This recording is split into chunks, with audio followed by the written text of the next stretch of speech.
and welcome to Battambang. We are staying in a homestay just for 2 nights. We wanted to stay with a local family, so we found this place, and you are in your own room and you've got your own private bathroom, but you can meet with the family. So I thought I should just show you around his place. He's done an amazing job. Savet, the owner, decided to build 2 homestays on the family's land. He had been a tour guide and decided he wanted to create homestays and share with his guests his village and the sights of Battambang. The huts which he built with his brother, family and friends are fabulous bamboo huts that have a large double bed with the necessary mosquito nets and fans to keep you cool during the day and night. There's a lovely tiled ensuite bathroom with hot water and a veranda where you can enjoy your morning breakfast and relax in the evening. The beautiful, tranquil setting gives you the perfect opportunity to breathe in the fresh air, admire the beauty of Cambodia and the fruits it can offer. We could have picked mangoes every single day for breakfast.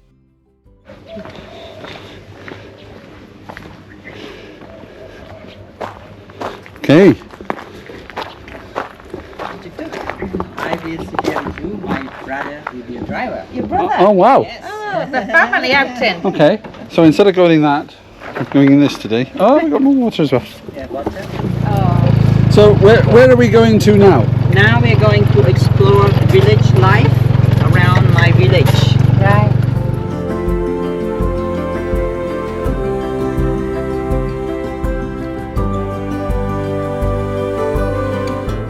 How many people live in this village? That's a good question that is hard for me to answer because it's not my job. We need to ask the mayor. Ah.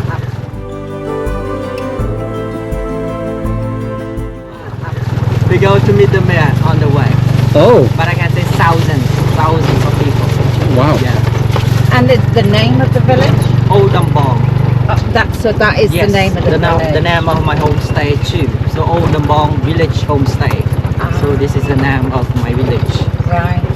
Yes. So this is our first stop. We're going to stop here a little bit. So I will show you around, explain you a little bit. Like traditional home, you can see it's made from wood. Oh, So wow. traditional home is made On from stilts? wood. Yeah, on steel.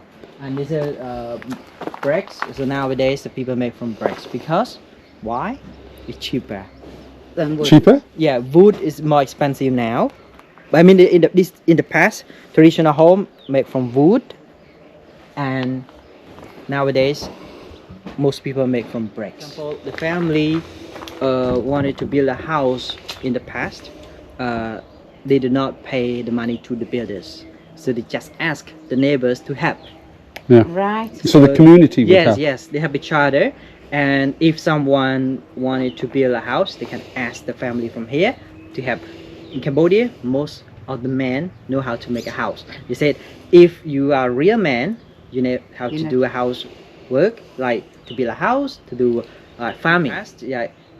Example, if you want to get married with someone, the family of the girls also want to know about your background and also what you can do for Can know? you build a home Yes, for yeah, my yes, daughter? yes. Can you? Yes. Yeah. So you need to be someone who can provide a home and someone who can provide food. Food. Yes, this is how we built over 30 years. Wow. It's my birth home. This is where you were born. Yes, it's my home. So now- this is your land as well? Yes, all this belong to my parents. So now we all moved to leave that place. Yeah, because most of us we got married, we moved, but all the land belonged to our parents. But now they gave to us. For example, we have me. I get one part from here, and there 3 of my brothers we get. So my parents, they will pass it down. Yeah. Pass it. Yeah.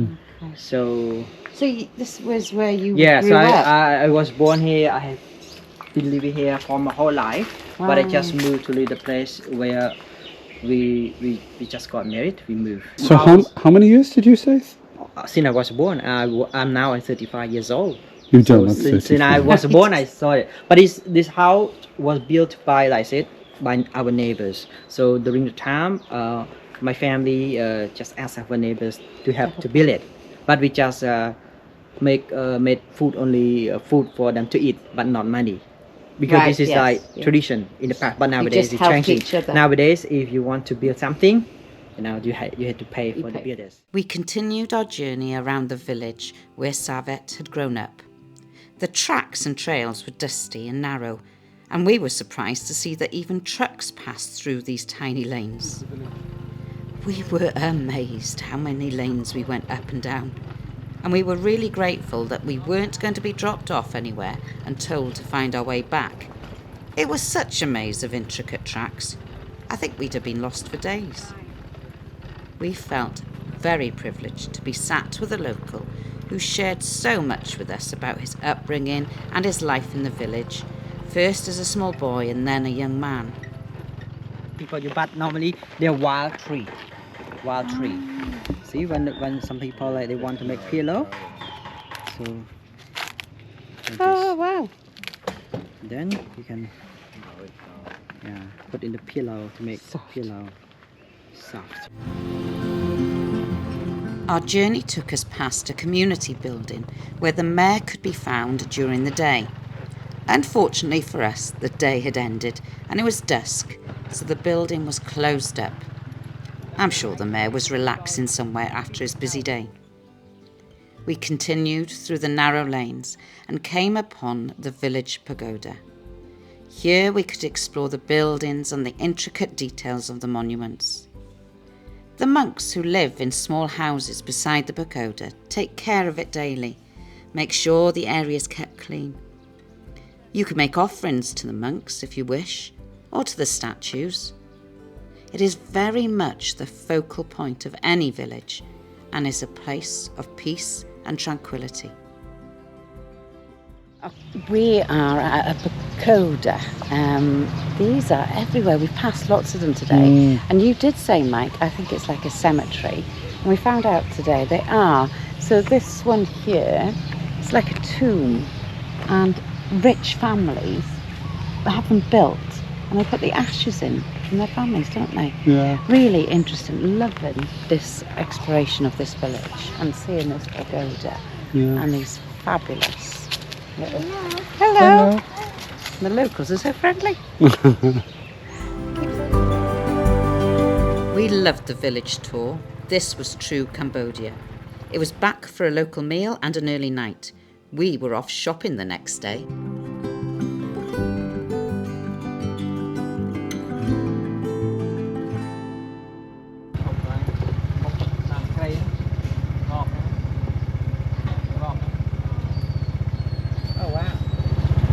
We are going to park here and then we walk a little bit there and then we go to see market.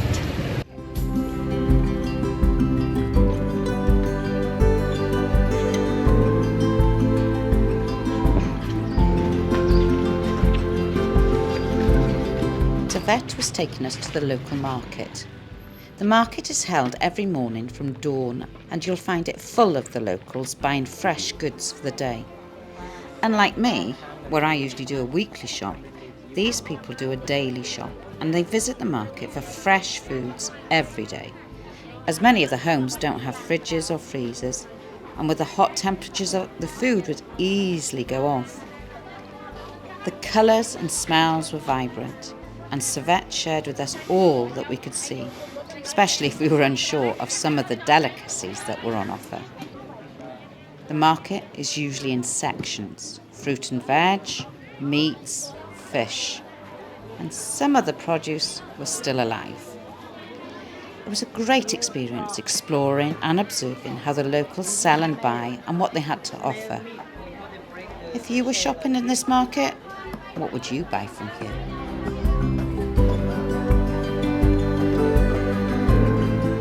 Shopping completed, we were off to catch a train, but a train that could only be found in Battambang.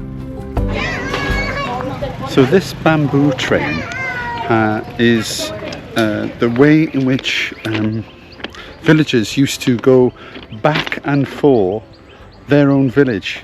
The train line was built by the French in the 1930s, and what actually happened was, after the war, the Khmer Rouge collapsed at the end of the 1970s. Essentially the villagers would use this and use bamboo platforms on top of some rails that you can see, and they used to originally just use bamboo sticks and push the rails and push the bamboo platforms along the rails between each villages. So they were taking rice and goods, food, fruit and all sorts between villages. And then as time went on, they changed from bamboo and able to get some motors, and they used some motors. As time develops, then became more options for transporting goods, and so the bamboo train that now exists is slightly different. It's run by locals, but it still has this bit of heritage that sort of says to you that this is how they survived, this is how they traded between villages, this is how they interacted and communicated between villages using this bamboo train. And it's a bit of a ride. 4 villages in this area use this bamboo train.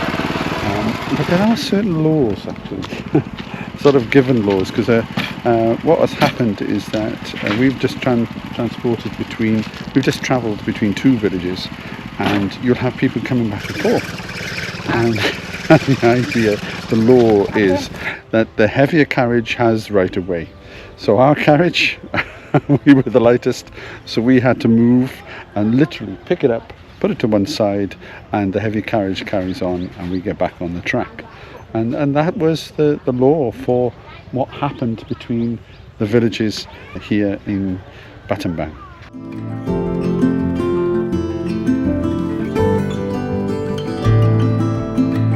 We were now heading back to our homestay, and as we did, we passed by many rice fields which had actually been burned. The locals will burn the fields so it makes it easier to plough them and prepare the fields for the next season of rice. It was getting close to midday, and I now had a job to do. The market shopping might have been a clue as to what I was going to do with Anna, Savet's wife. I was really looking forward to helping her out and hoped it was going to turn out okay.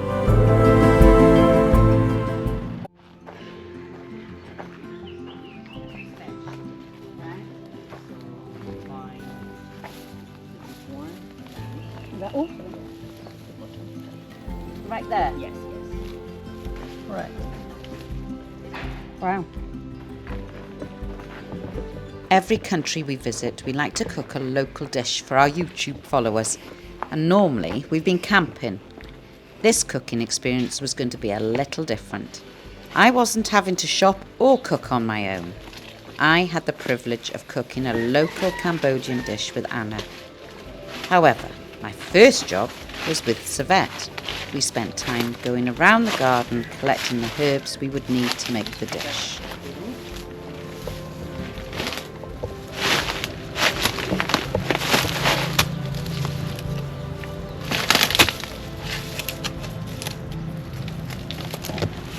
Oh wow. Yes. And noni leaves is we use for amok. Small, but we can. What's the fruit? It's the leaves that we have. Is fruit. Yeah. We call noni leaf. Okay. Yeah. Okay.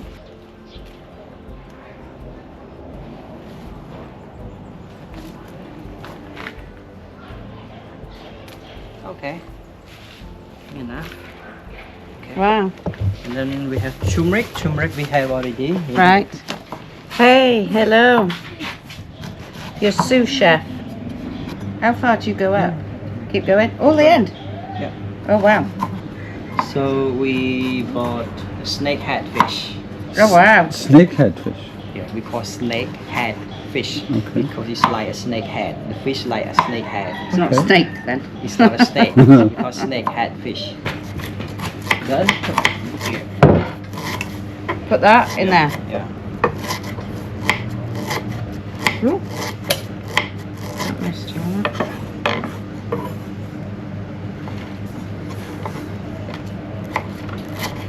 Add egg.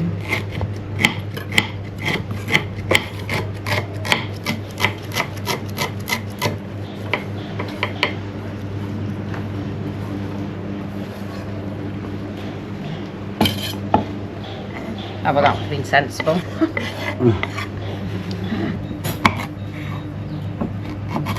Okay. I don't think you'll be hiring me for cooking. Eh? Yellow. Oh, sorry, so standing foot. Right, oh, yellow hands. Yellow Yeah. hand. Garlic. This one. Ani, the crowd. Oh. Chop this, yeah? She said not too much. Just Not too much.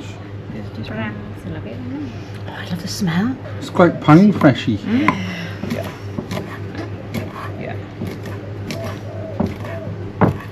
Do you want it like chopped like that? Yeah. Okay. That's it. Come on then. Yeah? Not too much. Okay. Tiệt. Oh, cut it. Ah. Yeah, Okay. yeah. Okay. Right. Yeah. Like that. Yeah. Oh, all And like this that? one you keep here. Oh. Oh, yes, this is the base, you said. Okay.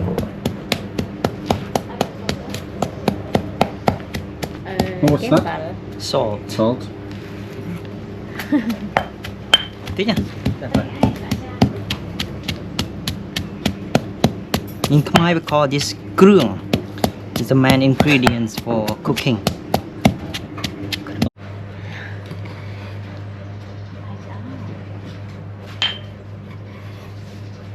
It looks very lean.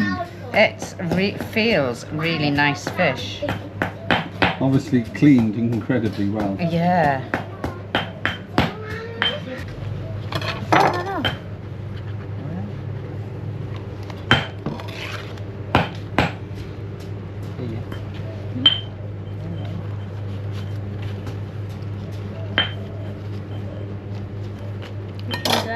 Hmm? You can.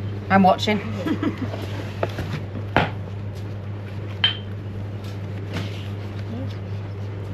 Fold. Yeah. A bit more. Yeah. Bit more. Fold. Yes. And up. Yeah. Yes. Yeah? Oh, I haven't got them. I think Yeah. Okay. Put that in there. Yeah. At the bottom. all of it. All of that. Yes. Right. Milk. Coconut milk. Yes. This is the kind now. Egg. Sugar. Sugar. Salt. Yes. Oil. Oil. Fish sauce. Fish sauce. Fish sauce. sauce. And what's this? Chili. Chili. Chili paste. Paste, No. yeah. Chili, dry chili like the paste chili Yeah. paste. But just color is not spicy. Right, okay. Oh. Coconut. Right. It goes in first. Yes. Oh, my word. Oh, wow. Wow. Some? All? How much? One. Oh no. Yes. Yeah? A bit. Bit more? It. Yes. Okay. Yeah? Yes. And oh, look, oh, the colour is that. Then Chili paste. break it down. Half. Half. Okay. So which dish is this? Is it this a mock? Wait, fish and milk. This a mock. mark. Oh. Yeah, you carry on. We'll do it together. Sugar and Sugar, salt. salt. And Chicken stock. Chicken stock. Okay.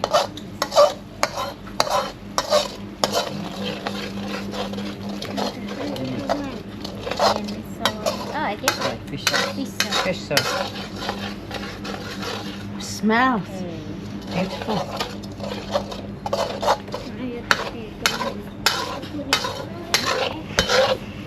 Wow. Gorgeous smell.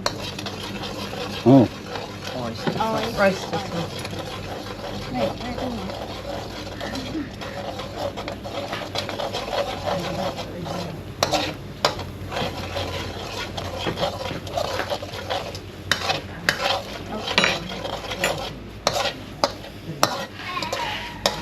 Yeah. okay. Here we go.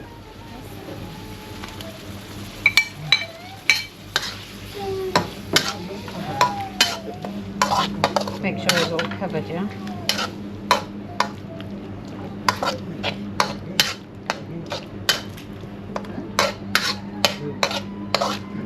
Does he want them? Yeah, carry on. You have to give it a very quick. Yeah.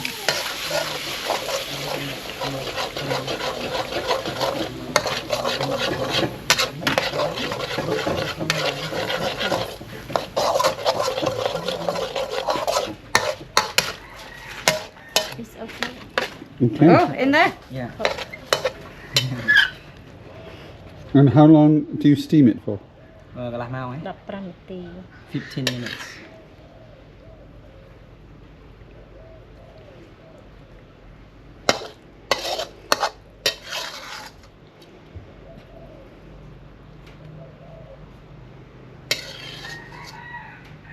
នេះលព្រាកៅ one more time Right. no one more time Or onto the top yeah, of that? on the top and then steam but we Right. will do later Yeah, later. Our Kudran for letting me do that. Thank you and you. showing me. Thank you so much. I love that. After dinner prep was completed, we headed off to the city, the third largest city in Cambodia. We meandered the back streets to explore the French colonial buildings dating from 1907. The buildings were extremely detailed and intricate in their ornamentation. We also found a little restaurant called the Lonely Tree Cafe, which isn't just a cafe. They run a charity and support those in need, including supporting people with disabilities, those who need education and health care. And our final stop was at the Damre Sor Pagoda, better known as the White Elephant Temple, a Buddhist temple which is still in use today and offers lessons in Buddhism.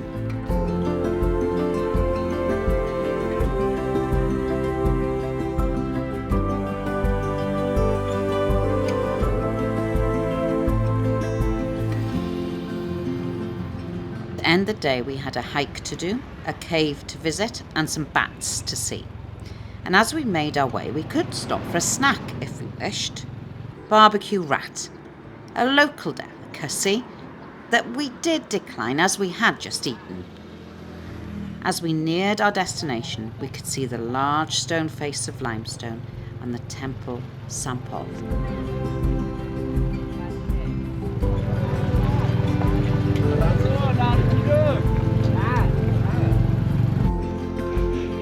We had a little hike to do first, but thankfully Savet's friend passed by in his truck and the hike was cut short. We weren't complaining, we were at the top in no time.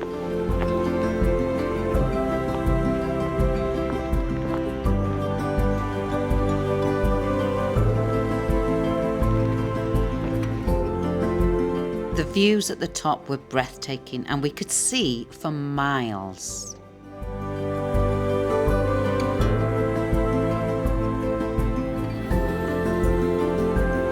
We saw some thought-provoking karma reenactments.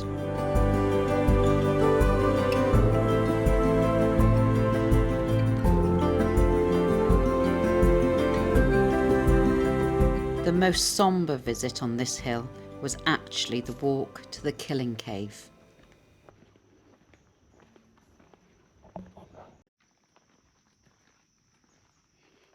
Savet took us down into the cave and shared with us the history of what had happened. This hill has numerous caves, and traditionally the caves were used as Buddhist temples. It was during the uprising of the Khmer Rouge that the use of this cave changed completely, and it became the site where the Khmer Rouge would execute those who didn't adhere to their regime and their beliefs. Many innocent people were killed during this time, and over 10,000 were believed to have been executed at this cave. At the top of the cave, Mike took a sombre walk where many innocent people were blindfolded and tricked to walk their last steps before being killed by hand and thrown into the cave. Where they kill and throw in here. Oh.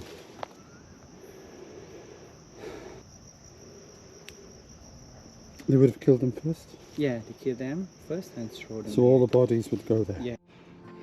We took our time exploring the top of the hill, sat and watched the sunset, took in the beauty of the temples, whilst reflecting on the history of Cambodia.